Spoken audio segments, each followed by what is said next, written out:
We're on chapter 12, The Search for the Wicked Witch. And now, if you remember, our team of companions was just about to set out to kill the Wicked Witch of the West. None of them wanted to. All of them were morally opposed, but yet they were still going nonetheless. So, the soldier with the green whiskers led them through the streets of the Emerald City until they reached a room where the guardian of the gates lived. This officer unlocked their spectacles to put them back in his great box. I hope it truly is a great box. And then he politely opened the gate for our friends. They are our friends indeed, aren't they? "Which road leads to the Wicked Witch of the West?" asked Dorothy. "There is no road," answered the guardian of the gates. "No one ever wishes to go that way." "How, then, are we to find her?" inquired the girl. "That will be easy," replied the man. "For when she knows you are in the country of the Winkies, she will find you and make her all your slaves." "Well, there's a plan." "Perhaps not," said the Scarecrow, "for we mean to destroy her." "Oh, that is different," said the guardian of the gates. "No one has ever destroyed her before, so I naturally thought she would make slaves of you, as she has of all the rest. But take care, for she is wicked and fierce, and may not allow you to destroy her. Keep to the west where the sun sets, and you cannot fail to find her." They thanked him and bade him goodbye and turned toward the west, walking over fields of soft grass, dotted here and there with daisies and buttercups. Reese's buttercups, I would hope. Dorothy still wore the pretty silk dress she had put on in the palace, but now, to her surprise, she found it was no longer green, but pure white. The ribbon around Toto's neck had also lost its green color and was as white as Dorothy's dress. The Emerald City was soon far behind. As they advanced, the ground became rougher and hillier, for there were no farms nor houses in the country of the West, and the ground was untilled. In the afternoon, the sun shone hot in their faces, for there were no trees to offer them shade, so that before the night, Dorothy and Toto and the lion were tired and would lay down upon the grass and fall asleep, with the woodman and the Scarecrow keeping watch. Now, the Wicked Witch of the West had but one eye, yet that was as powerful as a telescope, so could see everywhere. I'm surprised we didn't mention the superpower a bit earlier in the story. That's pretty cool. So, she sat in the door of her castle, and she happened to look around and saw Dorothy lying asleep, with her friends all with her. They were a long distance off, but the witch was angry to find them in her country, so she blew upon a silver whistle that hung around her neck. At once, there came running from all directions a pack of great wolves. They had long legs and fierce eyes and sharp teeth, as wolves tend to have. "Go to those people," said the witch, "and tear them to pieces." "Are you not going to make them your slaves?" asked the leader of the wolves. "Ah, a talking wolf?" "No," she answered. "One is tin, and one is straw. One is a girl, and another is a lion. None of them is fit for work, so you may tear them into small pieces." What could possibly be the work she needs to be done that can't be done by the Tin Woodman? I don't know. "Very well," said the wolf as he dashed away at full speed, followed by the others. It was lucky the Scarecrow and the Woodman were wide awake and heard the wolves coming. Not really lucky. They're always awake. And this is rather an unfortunate turn in the story. Not a lucky one. "This is my fight," said the Woodman, "so get behind me and I will meet them as they come." He seized his axe, which he made very sharp, and as the leader of the wolves came on, the Tin Woodman swung his arm and chopped off the wolf's head from his body so that it immediately died. As soon as he could raise his axe, another wolf came, and he also fell to the sharp edge of the Tin Woodman's weapon. There were 40 wolves, and 40 times a wolf was killed. so that at last they all lay dead in a heap before the woodman. Then he put down his axe and sat behind the scarecrow, who said, "It was a good fight, friend." I mean, that's quite something. That's like join the Avengers skill. They waited for Dorothy, who awoke the next morning. The girl was quite frightened when she saw a great pile of shaggy wolves, but the Tin Woodman told her all. She thanked him for saving her life and sat down to breakfast, after which they started again upon their journey. Now, the same morning the Wicked Witch came to the door of her castle and looked out with her one eye so that she could see afar off. She saw all the wolves lying dead and the strangers still traveling through her country. This made her angrier than before, and she blew her silver whistle twice.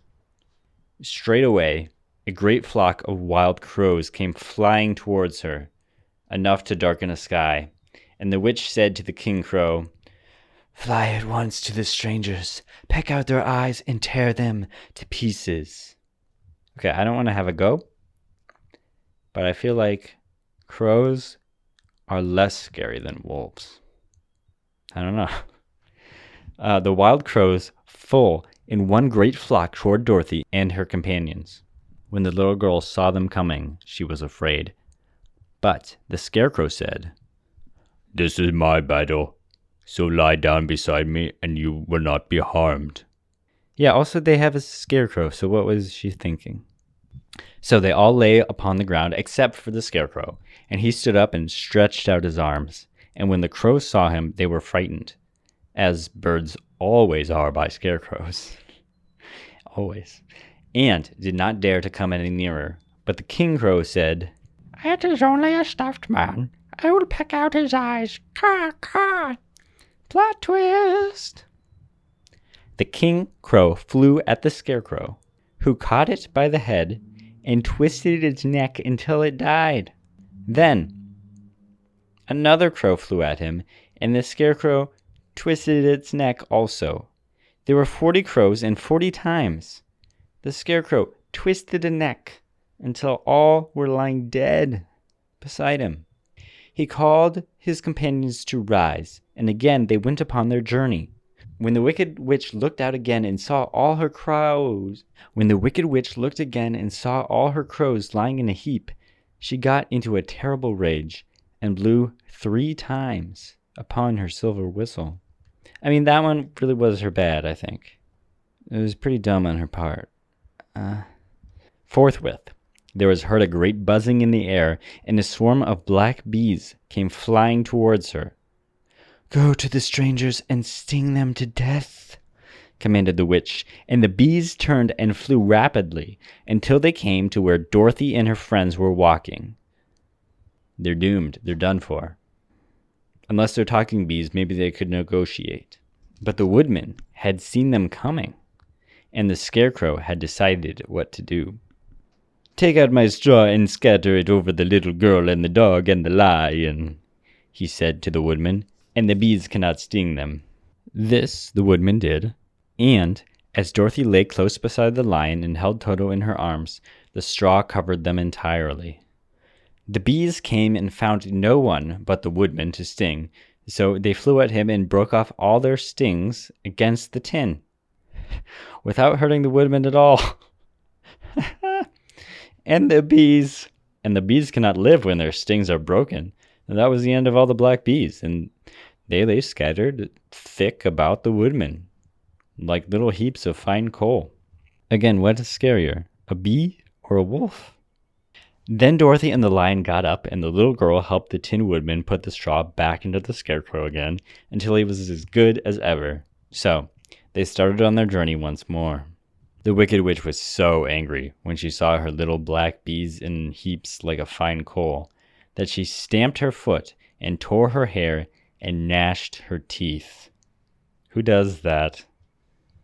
And she called a dozen of her slaves, who were the Winkies, and gave them sharp spears, telling them to go to the strangers and destroy them. The Winkies were not brave people. No kidding. But they had to do as they were told. So they marched. Why would they march? Just go. So they marched away until they came near to Dorothy. Then the lion gave a great roar and sprang towards them, and the poor Winkies were so frightened that they ran back as fast as they could. When they returned to the castle, the Wicked Witch beat them well with a strap and sent them back to their work, after which she sat down to think of what she should do next. She could not understand how all her plans to destroy these strangers had failed. Well, I can. But she was a powerful witch as well as a wicked one. Hence the name, the Wicked Witch of the West. And she soon made up her mind how to act. There was in her cupboard a golden cap with a circle of diamonds and rubies running around it. You know, like we all have in our cupboards. This golden cap had a charm. Whoever owned it could call 3 times upon the winged monkeys, who would obey any order they were given, of course. But no person could command these strange creatures more than 3 times. Twice already the Wicked Witch had used the charm of the cap. Once, when she had made the Winkies her slaves and set herself upon to rule over their country. The winged monkeys had helped her do this. The second time was when they had fought against the great Oz himself and driven him out of the land of the West.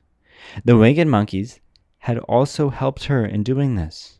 Only once more could she use this golden cap, which was the reason she did not do so until all her other powers were exhausted. But now that the fierce wolves and her wild crows and her stinging bees were gone, and her slave had been scared away by the cowardly lion, she saw there was only one way left to destroy Dorothy and her friends. I generally like monkeys, but... So the Wicked Witch took up the golden cap from her cupboard and placed it upon her head. Then she stood on her left foot and said slowly, "P, P, P, K." Well, it's no J.K. Rowling who's writing this.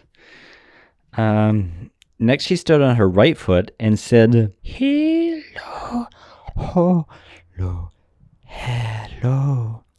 After this, she stood upon both feet and cried in a loud voice, "Zizi, Zazie, Zeke." She sounds like a buffoon. Now, the charms began to work. Somehow that did it. The sky was darkened, and a low rumbling sound was heard in the air. There was a rushing of many wings, and a great chattering and laughing, and the sun came out to the dark sky to show the Wicked Witch surrounded by a crowd of monkeys, each with an immense pair of powerful wings upon his shoulders. One, much bigger than the other, seemed to be the leader. He flew close to the witch and said, "You have called us to the third and last time. What do you command?" I added in the ooh-ahs because it's a monkey. "Go to the strangers who are within my land and destroy them all except the lion," said the Wicked Witch. "Bring that beast to me, for I have a mind to harness him like a horse and make him work." "Your command shall be obeyed," the leader said, and flew away with a great deal of chattering and noise. The winged monkeys flew away to the place where Dorothy and her friends were walking. Some of the monkeys seized the Tin Woodman and carried him through the air until they were over a country thickly covered with sharp rocks. Here he dropped the poor woodman, who fell a great distance to the rocks, where he lay so battered and dented that he could neither move nor groan. Others of the monkeys caught the scarecrow, and with their long fingers pulled out all the straw out of his clothes and head. They made his hat and boots and clothes into a small bundle and threw it into the top branches of a tall tree. The remaining monkeys threw pieces of stout rope around the lion with so many coils about his body and head until he was unable to bite or scratch or struggle in any way. They lifted him up and flew away with him to the witch's castle, where he was placed in a small yard with an iron fence around it, so he could not escape. But Dorothy they did not harm at all. She stood with Toto in her arms, watching the sad fate of her comrades. and thinking it would soon be her turn. Remember, you're pretty much invincible. The leader of the monkeys flew up to her with his long, hairy arms stretched out and his ugly face, grinning terribly. But he saw the mark of the good witch's kiss upon her forehead and stopped short, motioning the others not to touch her. "Oh, we dare not harm this little girl," he said to them, "for she is protected by the power of good, and is greater than the power of evil. All we can do is carry her to the castle of the Wicked Witch and leave her there." So, carefully and gently, they lifted Dorothy up in their arms and carried her swiftly through the air until they came to a castle, where they set her down upon the front doorstep. Then the leader said to the witch, "We have obeyed you as far as we were able. The Tin Woodman and the Scarecrow are destroyed, and the lion is tied up in your yard. The little girl we dare not harm, nor the dog she carries in her arms. Your power over our band is now ended, and you will never see us again." Then all the wicked monkeys, with much laughing and chattering and noise, flew up into the air and were soon out of sight. The Wicked Witch was both surprised and worried when she saw the mark on Dorothy's forehead, for she knew very well that neither the wicked monkeys nor she herself dare hurt the girl in any way. She looked down at Dorothy's feet, and seeing the silver shoes, began to tremble with fear, for she knew what a powerful charm belonged to them. At first, the witch was tempted to run away from Dorothy, but she didn't. But she happened to look in the child's eyes and saw how simple the soul was, and that the little girl did not know of the wonderful power that the silver shoes gave her. This seems the fault of the good witch, I'd say.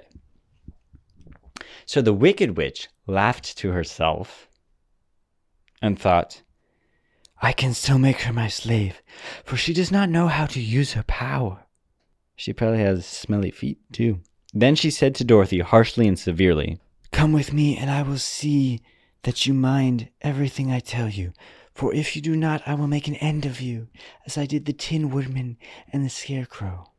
Dorothy followed her through many beautiful rooms in the castle, until they came to the kitchen, which I am assuming is not a beautiful room, where the witch bade her to clean the pots and kettles and sweep the floor and keep the fire fed with wood. Okay. Dorothy went to work meekly, with her mind made up to work as hard as she could, for she was glad that the Wicked Witch had decided not to kill her. Not really what happened, but okay.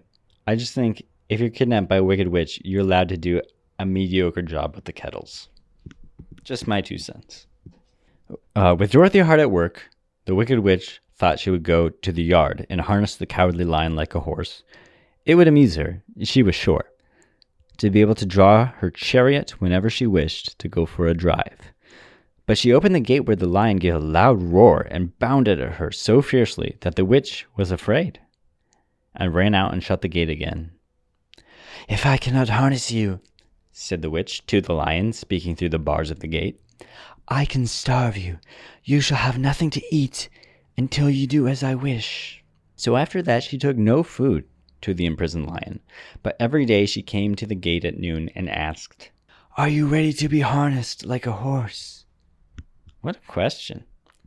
And the lion would answer, "No. If you come into this yard, I will bite you." The reason the lion did not have to do with the wish, the reason that the lion did not have to do as the witch wished, was that every night, while the woman was asleep, Dorothy carried him food from the cupboard. After he had eaten, he would lie down in the bed of straw, and Dorothy would lie beside him and put her head on his soft, shaggy mane, where they talked of their troubles and tried to plan some way to escape. But no one could find a way to get out of the castle, for it was constantly guarded by the yellow Winkies. They are Teletubbies, aren't they? Who were the slaves of the Wicked Witch, and too afraid of her to not do what she told them. The girl had to work hard during the day, and often the witch threatened to beat her with the same old umbrella she always carried in her hand. But in truth, she did not dare strike Dorothy because of the mark on her forehead. That's what I was thinking. The child did not know this, and was full of fear for herself and Toto. Once the witch struck Toto a blow with her umbrella, and the brave little dog flew at her and bit her leg in return. The witch did not bleed where she was bitten, for she was so wicked that her blood had dried up many years before. Is that how wickedness works? Interesting. Dorothy's life became very sad, as she grew to understand it would be harder than ever for her to get back to Kansas and Em again. Sometimes she would cry bitterly for hours, with Toto sitting on her feet, at her feet, and looking into her face, whining dismally to show how sorry she was for his little mistress. Toto did not really care whether he was in Kansas or the Land of Oz, so as long as Dorothy was happy with him. But he knew the girl was unhappy, and that made him unhappy too. Now, the Wicked Witch had a great longing to have her own silver shoes which the girl wore. Her bees and her crows and her wolves were lying in heaps and drying up, and she used the power of the golden cap. But if she could only get a hold of the silver shoes, they would give her more power than all the other things that she had lost. She watched Dorothy carefully, to see if she ever took off her shoes, thinking she might steal them. But the child was so proud of her pretty shoes that she never took them off except at night when she took her bath. The witch was too afraid of the dark to dare go into Dorothy's room at night and take the shoes, and her dread of water was greater than her fear of the dark. So she never came near when Dorothy was bathing. Indeed, the old witch never touched water, nor ever let water touch her in any way. So she never bathes? Goodness. But the wicked creature was very cunning, and she finally thought of a trick that would give her what she wanted. She placed a bar of iron in the middle of the kitchen floor, and then by her magical arts made the iron invisible to human eyes, so that when Dorothy walked across the floor, she stumbled over the bar, not being able to see it, and fell at full length. She was not much hurt, but in her fall, one of the silver shoes came off, and before she could reach it, the witch snatched it away and put it on her own skinny foot. All right. Now she's thinking, I gotta hand it to her. Not bad, not bad. The wicked woman was greatly pleased with the success of her trick, for as long as she had one of the shoes, she owned half the power of their charm, so Dorothy could not use it against her, even had she known how to do so, which she didn't. The little girl, seeing she had lost one of her pretty shoes, grew angry and said to the witch, "Give me back my shoe." "I will not," retorted the witch, "for it is now my shoe, not yours." "You are a wicked creature," cried Dorothy. "You have no right to take my shoe from me." "I shall keep it just the same," said the witch, laughing at her. "And someday I shall get the other one from you too." She could do the invisible iron thing again. That seemed to work. This made Dorothy so angry that she picked up the bucket of water that stood near her and dashed it over the witch, wetting her from head to foot. Instantly, the woman gave her a loud cry of fear, and then, as Dorothy looked at her in wonder, the witch began to shrink and fall away. "See what you have done!"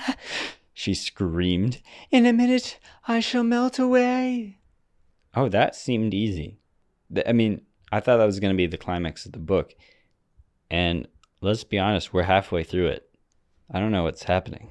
Bad writing, that's all I can say. "I'm very sorry indeed," said Dorothy, who had gone there to kill the witch, and was truly frightened to see the witch actually melting away like brown sugar before her very eyes. Brown sugar? Not like ice? "Didn't you know that water would be the end of me?" asked the witch in a wailing, despairing voice. Of course not. How would she? "Of course not," answered Dorothy. "How should I?" That's what I was thinking. "Well, in a few minutes I shall be all melted, and you will have the castle to yourself. I have been wicked in my day, but I never thought a girl like you would be able to melt me and end my wicked deeds. Look out, here I go." "Maybe don't give her a bucket of water." With these words, the witch fell down in a brown, melted, shapeless mass, and began to spread over the clean boards of the kitchen floor. Seeing that she really melted away to nothing, Dorothy drew another bucket of water and threw it over the mess. She then swept it all out the door. Respect the dead, Dorothy. After picking out the silver shoe, which was all that was left of the old woman, she cleaned it and dried it with a cloth and put it on her foot again. Then, being at last free to do as she chose, she ran out to the courtyard to tell the lion that the Wicked Witch of the West had come to an end, and that they no longer were prisoners in the strange land.